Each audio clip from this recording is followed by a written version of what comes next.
Antes do ar-condicionado, manter-se fresco não era fácil. Não havia ventiladores, nem ar frio, nem soluções rápidas. Os camponeses medievais tinham que lidar com o calor todos os dias, sem nada que pudesse ajudar, exceto os seus próprios hábitos. Foi assim que superaram os meses mais quentes, e tudo começou no lugar onde passavam a maior parte do tempo. As casas dos camponeses medievais eram construídas como fornos com portas. Estas casas utilizavam uma construção do tipo taipa de fascio, wattle and daub, que implicava tecer ramos finos juntos e cobri-los com barro, argila e estrume animal. Construir com excrementos aparentemente era considerado normal naquela época, o que diz tudo o que precisa de saber sobre os padrões de melhorias para o lar na época medieval.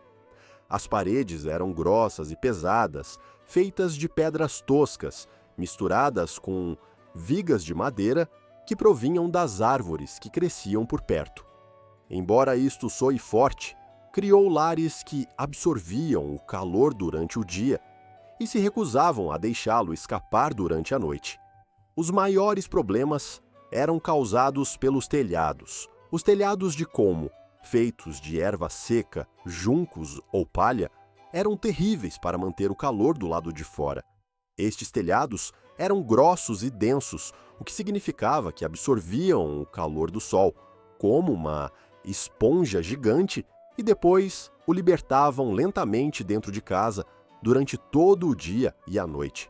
O colmo também proporcionava abrigos luxuosos para ratos, pássaros e insetos, que provavelmente deixavam comentários melhores do que os inquilinos humanos que viviam por baixo. A maioria das casas dos camponeses tinha pisos feitos de terra compactada ou argila que tinha sido pisoteada por inúmeros pés durante muitos anos. Quando fazia calor, estes pisos tornavam-se abrasadores e transformavam-se em nuvens de pó que dificultavam a respiração. Ter um chão de terra no verão era como viver em cima de uma almofada térmica gigante que nunca se desligava. As janelas eram minúsculas quando existiam. Muitas casas de camponeses não tinham janelas de vidro, porque o vidro custava demasiado dinheiro e era difícil de fabricar. Em vez disso, utilizavam portadas de madeira que podiam ser abertas durante o dia para deixar entrar um pouco de ar. Mas abrir as portadas durante o verão significava deixar entrar ar quente, pó e insetos voadores. Mantê-las fechadas significava prender ar viciado e quente no interior. De qualquer maneira, estava a escolher entre ser assado ou ser sufocado. A falta de um fluxo de ar adequado foi agravada porque a maioria das casas dos camponeses eram espaços pequenos e apertados. Famílias inteiras viviam em quartos individuais que, geralmente, não eram maiores do que um armário moderno. Quando se metem 6 a 8 pessoas num espaço tão pequeno, o calor corporal, por si só, podia tornar a temperatura insuportável. Era como uma sauna medieval que ninguém pediu. As chaminés eram luxos caros que a maioria dos camponeses não podia pagar. Em vez disso, o fumo dos fogos para cozinhar escapava através de buracos no telhado ou através de portas e janelas abertas. Isto significava que o fumo quente enchia a casa antes de encontrar a saída. Estes buracos de fumo eram basicamente o ar-condicionado medieval, exceto que, em vez de ar frio, bombeavam mais calor e uma ou outra ave. As casas dos camponeses eram frequentemente construídas muito perto umas das outras nas aldeias, o que significava que havia pouco espaço para o ar circular entre os edifícios. Os caminhos e becos estreitos entre as casas criavam áreas bloqueadas que prendiam o ar quente em vez de o deixarem fluir livremente. Viver nestas casas durante o verão era como estar preso dentro de um forno de pão que alguém se esqueceu de desligar. Mas lidar com casas sufocantes era apenas parte do desafio que os camponeses enfrentavam durante o calor do verão. Vestuário de verão inadequado. Os camponeses medievais vestiam-se como se estivessem a preparar-se para o inverno. Mesmo quando o sol do verão brilhava com força, as suas escolhas de roupa eram decididas pelo que podiam pagar e pelo que estava disponível, não pelo conforto ou para se manterem frescos. A maioria dos camponeses usava roupas de lã durante todo o ano, porque a lã era o tecido mais comum que podiam fabricar ou comprar. E ter guarda-roupas diferentes para estações diferentes era um luxo que não podiam pagar. O traje básico de um camponês masculino incluía uma camisa de linho usada sobre a pele, coberta por uma túnica de lã que chegava até entre a cintura e os joelhos. Além disso, muitas vezes usavam uma capa de lã, especialmente quando trabalhavam ao ar livre. Basicamente, usavam 3 camadas num clima que faria as pessoas modernas quererem andar de roupa interior. As mulheres enfrentavam desafios ainda maiores. Usavam longas roupas interiores de linho debaixo de vestidos de lã que as cobriam do pescoço aos tornozelos. Os vestidos eram geralmente largos para permitir o movimento durante o trabalho, mas ainda assim prendiam o calor e impediam que o ar circulasse pelo corpo. Além disso, as mulheres casadas tinham que cobrir a cabeça com véus de linho ou mantas de lã, adicionando outra camada de calor. A roupa interior de linho era o único alívio do calor do verão, mas mesmo esta causava problemas. O linho era mais fresco do que a lã, mas ainda era um tecido pesado em comparação com os padrões modernos. Mais importante, a roupa de linho custava muito dinheiro e era difícil de limpar. Assim, a maioria dos camponeses possuía apenas 1 ou 2 peças de linho, que usavam repetidamente sem lavar. Usar a mesma roupa interior suada durante semanas era como envolver-se numa manta úmida e quente. A lã tinha alguns pontos positivos, durava muito tempo, mantinha-se algo quente quando molhada e podia ser fabricada localmente. Mas a lã no verão era uma tortura. As fibras grossas prendiam o calor corporal e o suor, criando uma sensação constante de estar envolto numa manta quente e úmida. A lã que os camponeses usavam era áspera e grosseira, não a lã macia que conhecemos hoje. Lavar a roupa era uma tarefa enorme que só era realizada algumas vezes por ano. Os camponeses tinham que transportar água aquecida sobre o fogo e esfregar a roupa à mão, usando sabões fortes feitos de gordura animal e cinza. O processo levava um dia inteiro e precisava de bom tempo para a secagem. Como resultado, as pessoas usavam as suas roupas até que literalmente se desfizessem, acumulando camadas de suor, sujidade e odores que tornavam o calor ainda mais insuportável. A maioria dos camponeses possuía apenas 2 ou 3 conjuntos de roupas no total. Isto significava usar a mesma roupa durante semanas ou meses antes de mudar para uma versão ligeiramente diferente da mesma roupa pesada e quente. A ideia de roupa de verão e de roupa de inverno era-lhes tão estranha como a ideia de cavalos voadores. O calçado era outra fonte de calor e desconforto. Os sapatos de couro custavam demasiado e muitas vezes não assentavam bem. Muitos camponeses andavam descalços durante o verão. Caminhar por estradas de terra quentes e campos ensolarados sem sapatos era doloroso, mas muitas vezes era mais confortável do que usar botas de couro grossas que prendiam o calor e a umidade. As regras sociais em torno do vestuário tornaram impossível adaptar-se ao clima quente. Tirar camadas de roupa em público era considerado inapropriado, especialmente para as mulheres. Esperava-se até que os camponeses mantivessem certos padrões de vestuário quando estavam perto de outras pessoas. Tirar a túnica exterior por causa do calor era como aparecer na igreja em camisa de dormir. Possível, mas socialmente desastroso. Mas mesmo com todos estes desafios, em matéria de vestuário, os camponeses medievais encontraram formas criativas de combater o calor quando já não era possível suportá-lo. Métodos criativos de arrefecimento. Quando o calor do verão se tornava insuportável, os camponeses medievais tinham que procurar métodos criativos de arrefecimento que fariam as pessoas modernas darem-se conta da sorte que temos. Estas não eram técnicas sofisticadas baseadas na ciência.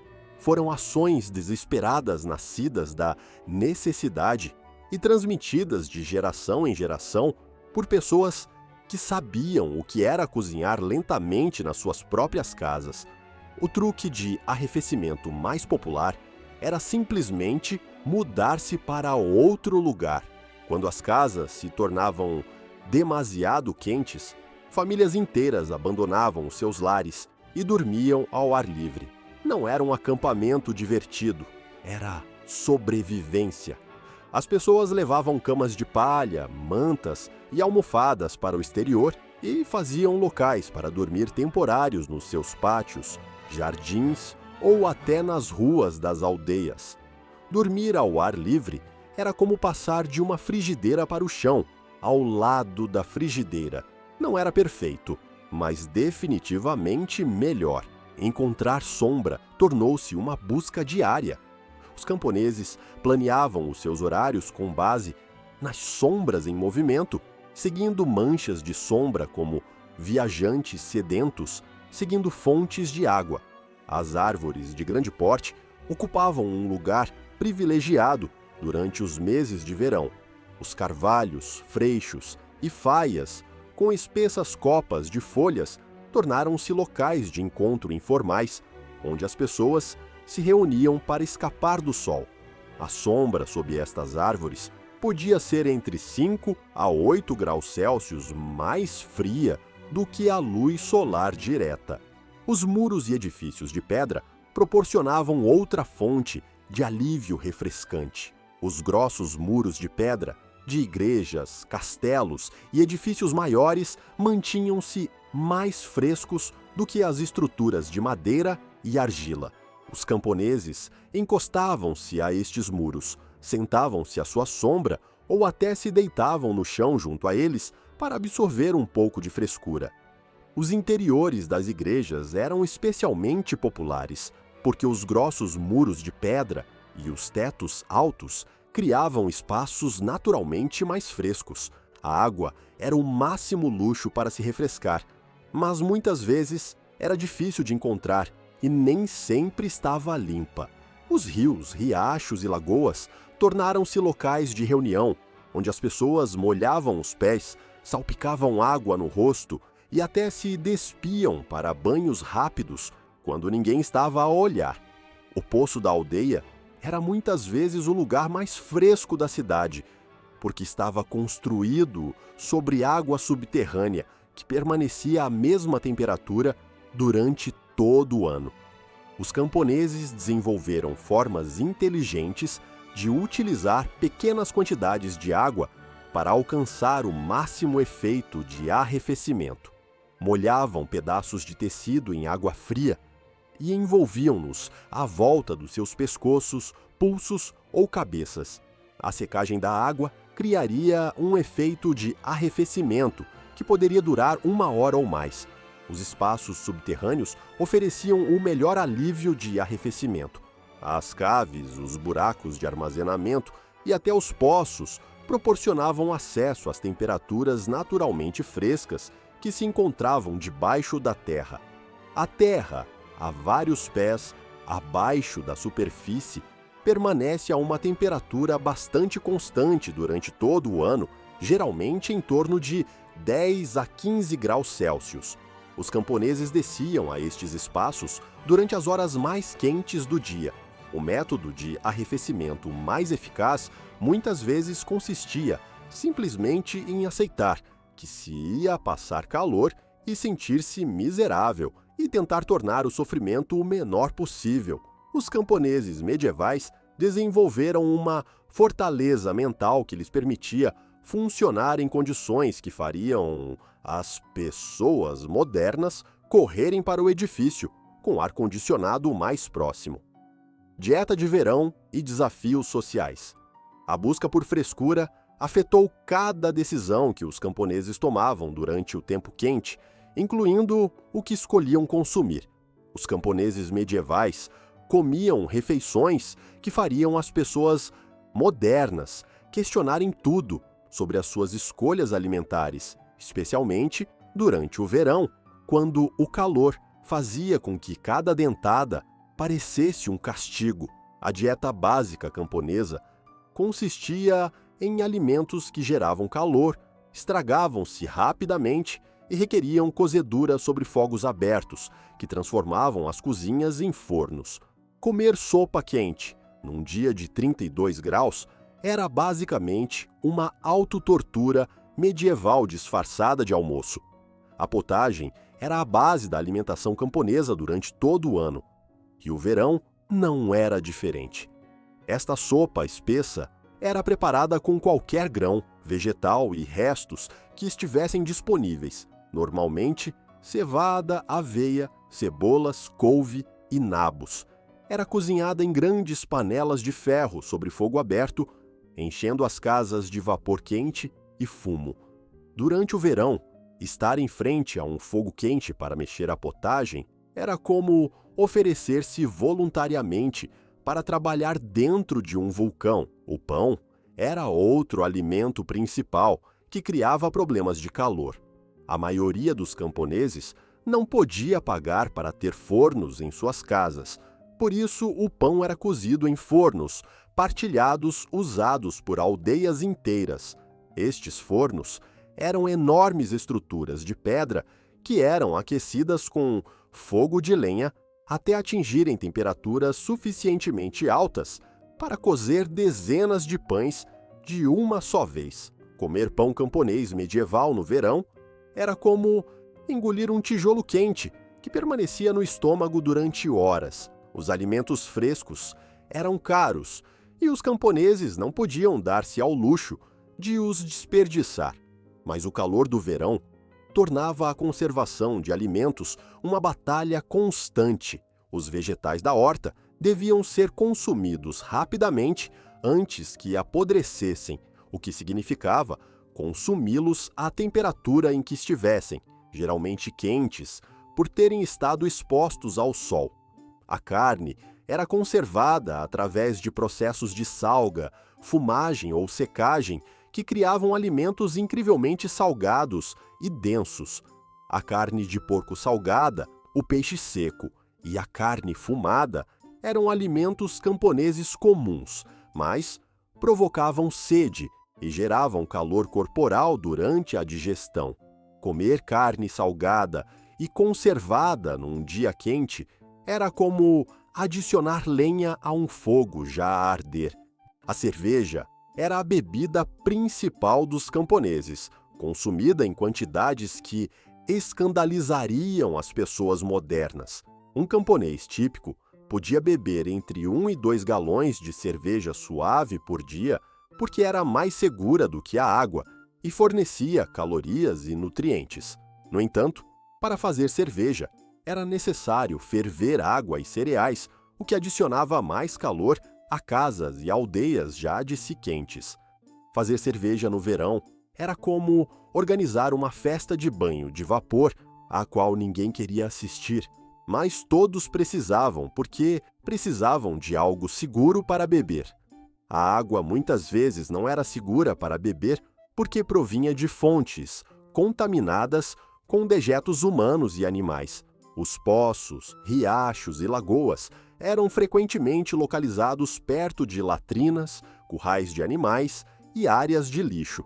Isto significava que os camponeses não podiam simplesmente beber água para se manterem hidratados durante o tempo quente. adaptações sociais e de sono.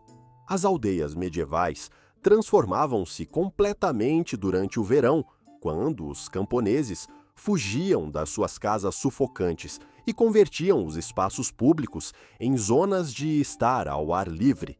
A vida social de comunidades inteiras mudou-se para o exterior, criando cenas que pareceriam caóticas aos olhos modernos, mas que faziam todo o sentido para as pessoas que tentavam desesperadamente escapar do calor. Os terrenos comuns da aldeia, village greens, tornaram-se o centro da vida de verão. Estas áreas centrais, geralmente manchas de relva ou terra rodeadas por casas e lojas, transformaram-se em espaços de trabalho ao ar livre, onde famílias inteiras passavam os seus dias.